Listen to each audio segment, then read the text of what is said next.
Hi YouTube, welcome back to Wtf Rc Cars. So again, big shout out to the guys up at MB. All the bits for this are from MB models. We've got a front of the Master Drift 2.0 and the back. So hopefully in this vid we can get all the lot put together and get it finished. Hopefully get the electrics in it. But let's bring in for a close-up look and see how we get on. Right, so for this one we're going to need to get our little standoffs and get them fastened onto his bumper. So just make sure you've got the tapers to the right side.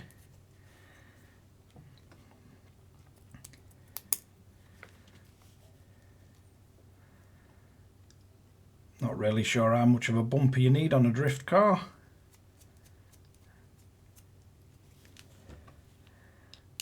But it's got one, so we'll build it.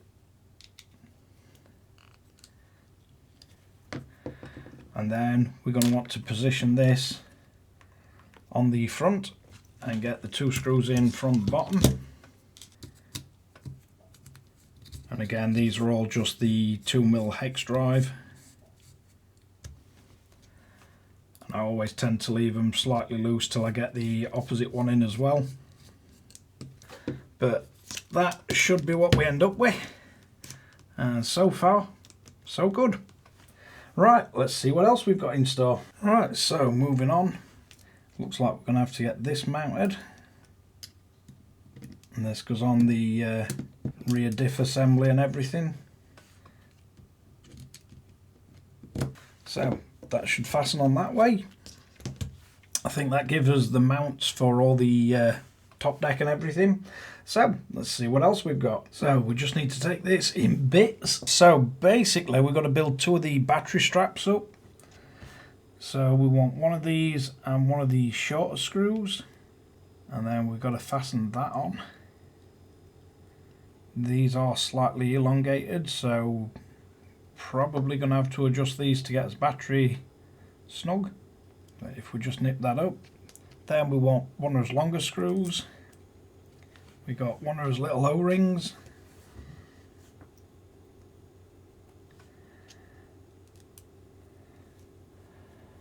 And then we tighten that down to the battery post. So we need another of them built up, so I'll get that done. So next we're going to get us battery mount plates put on.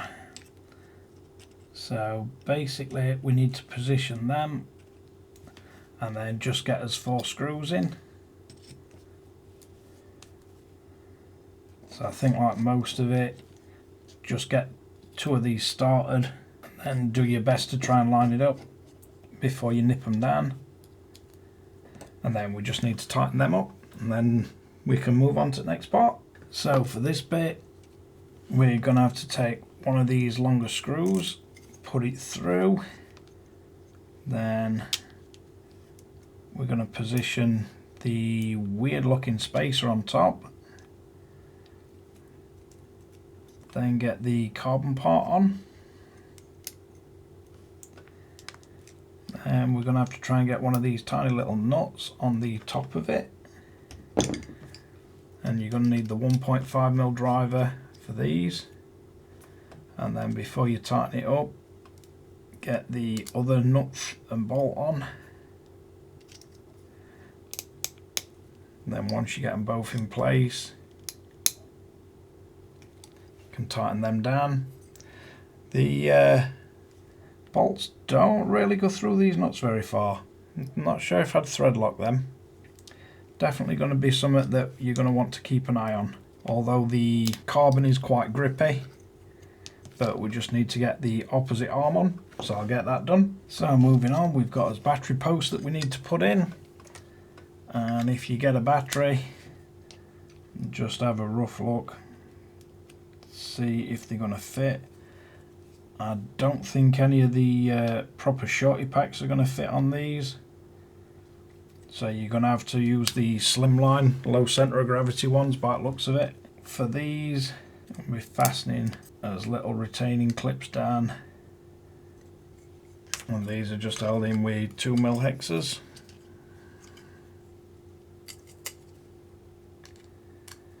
I'm pretty sure you could extend them up if you wanted to, but I'm not sure if a non-shorty pack is going to fit under the deck. So a non-slimline, we'll have to see. But that's what we've got so far, and now we just need to fasten it into the chassis. So we've got the last two remaining screws, and we just need to screw this to the rear bulkhead assembly.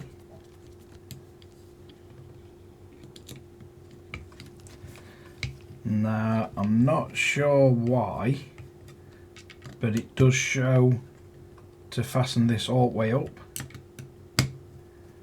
I'm not sure if just adjusting these is just for the height of the battery, because there are elongated holes in them. But we've got the rear of the RC kind of together, but let's see what else we've got. So for this, it's telling you to position the chassis and get your rear bulkhead in place.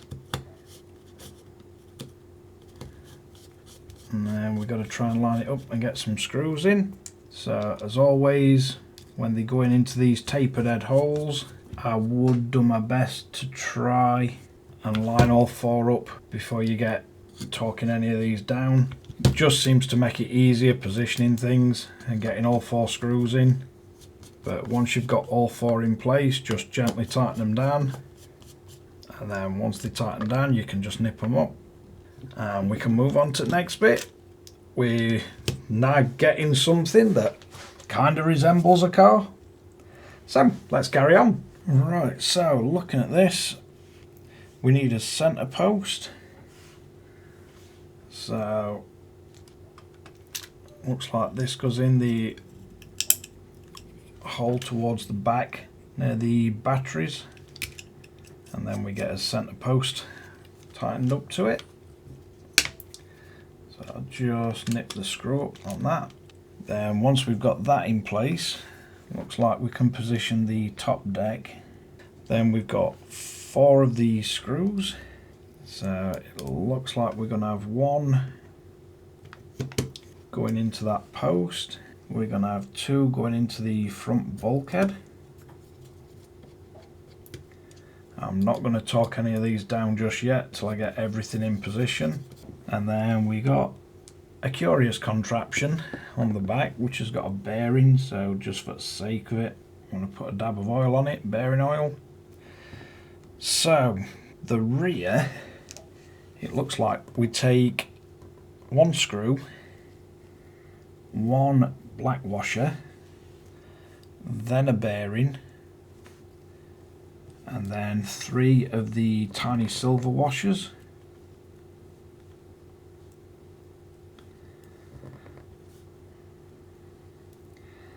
And the only time I've seen an assembly like this is when it's for controlling flex, so I'm guessing that's where they're going with this.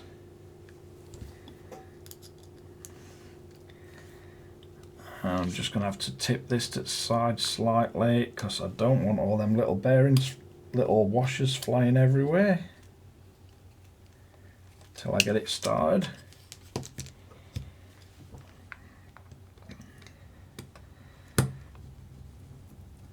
So if we tighten that down and then just work his way across the chassis, just tightening all the rest of them. And we should be on to the next part, see what else we've got. So moving on to the shocks, the next thing we're going to have to do is get four of these pistons built up.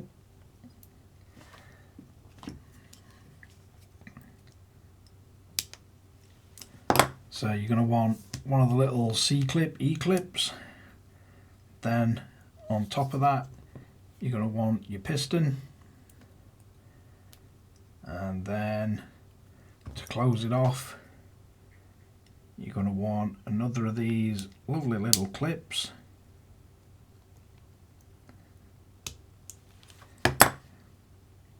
and basically you need to make four of them. So we'll get them assembled and then move on. The next thing we're going to need to do is get a bunch of these tiny thin O-rings into these adjuster rings, and the only way I've found of doing these is just slowly work them around and around and around till they pop in. But they don't usually seem as bad as it looks.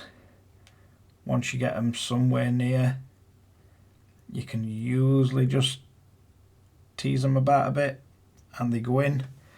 And for me, just so it makes it a little easier to adjust, I just tend to put a little bearing oil on them and just rub it around. But I'll get all 4 of them done and then we can move on.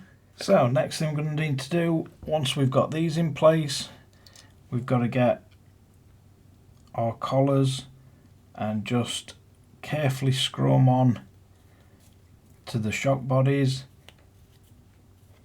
You really don't want to go too fast with these because it is easy to cross thread them.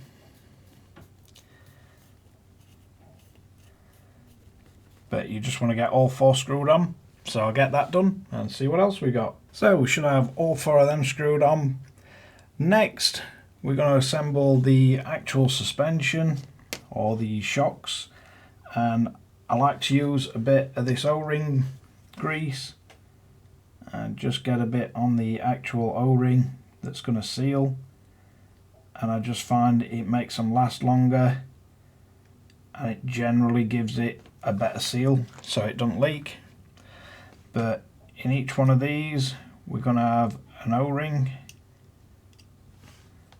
then we're going to have an end cap, so it's telling us to place these end caps flat. Then we're going to have a screw cap. Now with these, if you tighten the screw cap down first, it'll make it really awkward and you'll possibly rip your seal, so make sure your shock shaft is through first, then screw it down tight. Then once we've got it in that position, we need to get one of our shock ends on,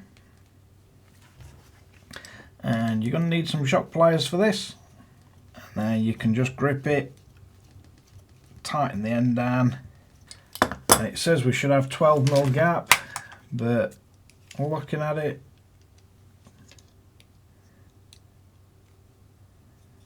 so at full extent, if we tighten them all the way down, you're going to have 11.5mm. It says we're looking for 12, so should back them off ever so slightly. Don't think it'll take much. And then you'll get your 12mm. So we need to make another 3 of them up. So I'll get that done and then come back to you. So we now have all 4 assembled and put to the proper length.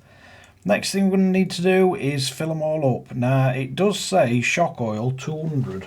I've read a few different things with people saying different shock oil for these, but since it come in kit and they have Guinness it, I'm going to try it, see what it works like. It's got to be a good starting point. So I'll get me a little stand that I can put them on and then we'll get them topped up. So all we're going to do with each one of these is get a shock oil and you're just going to top them up. Once they're topped up, if you just move the shock up and down through its motion of travel, and then we're just going to leave it to sit while we do the others. So I'll get all 4 filled. So once these have been sat for a good amount of time and you can no longer see any bubbles, if you start sliding these on from side, it usually helps it not trap air.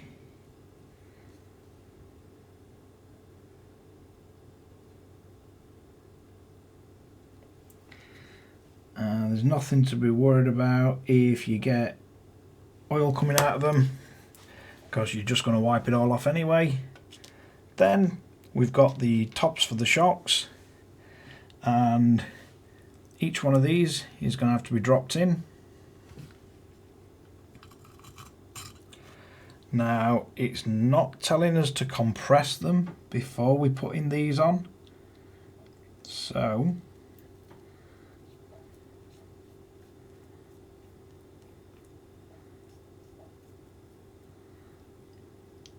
should be able to screw that down, and then any excess oil you can just wipe off. And credit to them, that is a really, really nice feeling shock. So I'll get the other three done, and then we can move on. So that's all 4 shocks assembled. All 4 feeling really nice. So now we need to build what will be the front and the rear. So I believe the front ones are the softest springs, or the larger coils, larger gapped coils. So we're going to put one of these on. Then the base for the front is a different design. So the base for the front, I believe, is these ones. So you want to make 2 of them and make sure the ends of your shocks are sat in properly. And then our rear shocks are the ones with them bases. Slightly different design.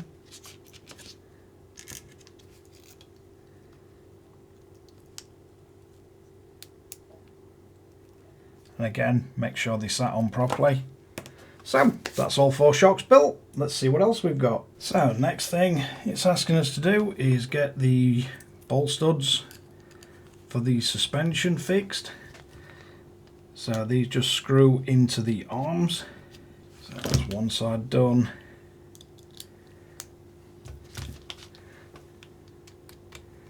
That's the other side done. Then we need to get our front shocks.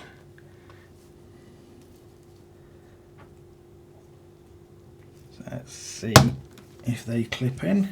They don't feel bad.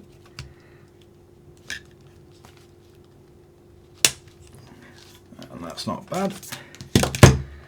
Just flip it over, get the other side done.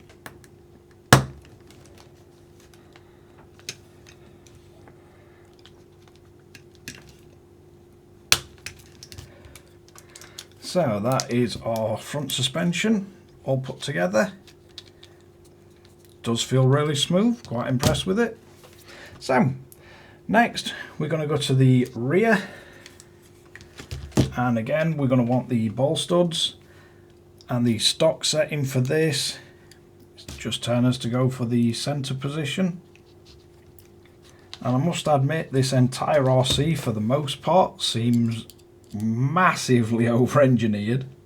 There's a couple of little parts that I'm surprised for the quality of the most of it. So at the minute I'd say the only bits letting it down is the servo mounts and servo arm.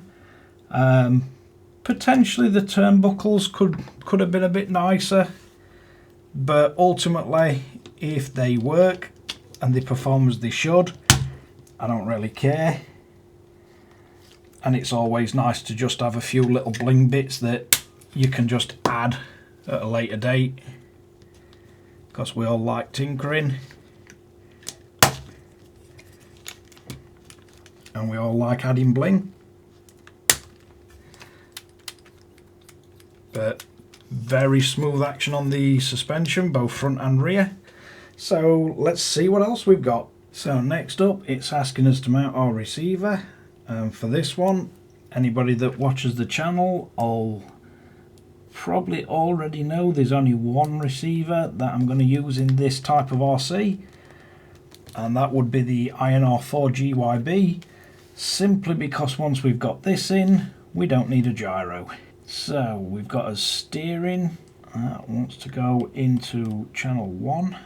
That servo wire is just long enough, and then we should be able to get an antenna wire, which should work out pretty good. with this receiver. And then we got one little screw. It's turning as the antenna goes on the rear of these two holes. So let's see if we can get it to screw in. So should be able to tuck that away so it's not going to get caught on anything. Definitely don't want your antenna wires getting caught. Still surprised we haven't seen an antennaless gyro receiver from FlySky, but that's as servo receiver gyro combo all in one. So next thing, we're going to need to mount our ESC, so we best grab that. So next we mount the ESC, so we've got that on. Then it's turners to go for his body mounts, which is a bit strange. You'd have thought motor, maybe, but nope. Receiver, ESC, body mounts. So let's get the front body post mounts and screw them on, and then see what else we've got. So I've got the body mounts on. I tried the magnet mounts in a various bunch of different configurations, and they just don't fit with any body shell that I've got. I'm sure they might work for some with a lot of messing about, but for me, I've tried magnetic body mounts on other cars and they've never really been brilliant, but you do get a bunch of them with them. Ultimately, I just find it easier to put body posts on. And you just have to find out where they fit for your body shell. But we need a motor, so let's get us a motor out. So we're going with the D10 motor. Seems though we've gone with the Hobbywing Drift ESC. All I've got to work out is where we want to mount it. Probably going to work out good having wires coming up that way. Straight on top. We could turn it back a bit, get them a little bit shorter, maybe.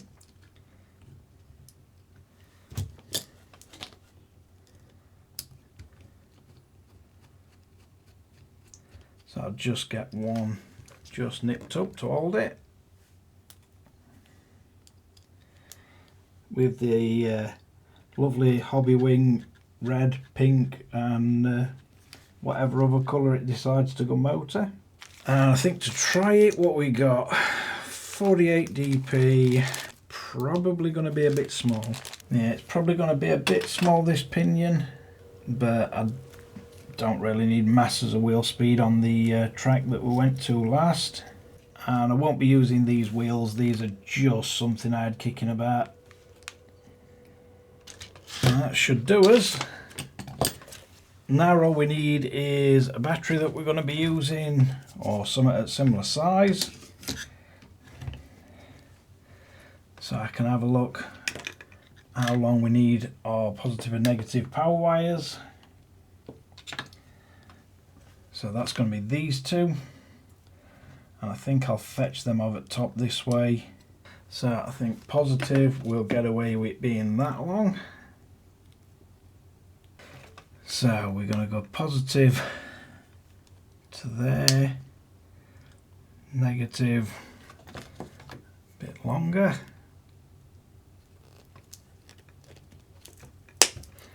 then hopefully I don't get them too mixed up ever, because that gets expensive. Then let's have a look at his motor wires. So there is batteries, so we got C, which is going to come over to C. That'll do for a C wire. Then B.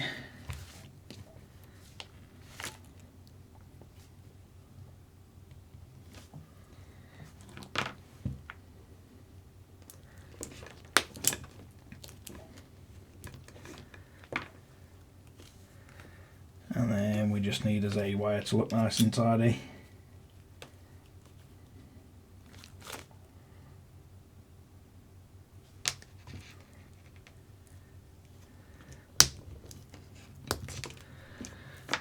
Now this motor Comes with all the little pins for soldering on there.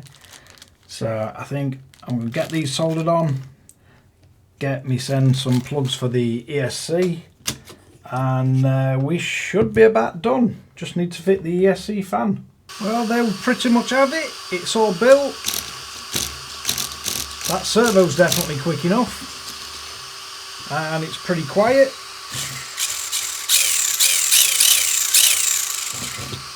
I've got all the motor set up and everything, so now we've just got to get a body on it and give it a try. But yeah, for now at least, I'll just turn that fan off because that gets really annoying. Signal lost, shutting down. But we've got it set up on the FlySky Noble Pro to test with. We've got the SVC gyro receiver, and yeah, quite looking forward to getting this a run. Got the wires pretty tidy. You do get a whole load of screws and everything left, so there's plenty of spare screws. That's not an issue. And you do get the magnetic mounts, but I'm not a huge fan, to be totally honest. There's better ways of mounting bodies out there. But yeah, I think we can now wrap that one up. That's pretty much finished. So there we have it, the Master Drift 2.0 Yokomo.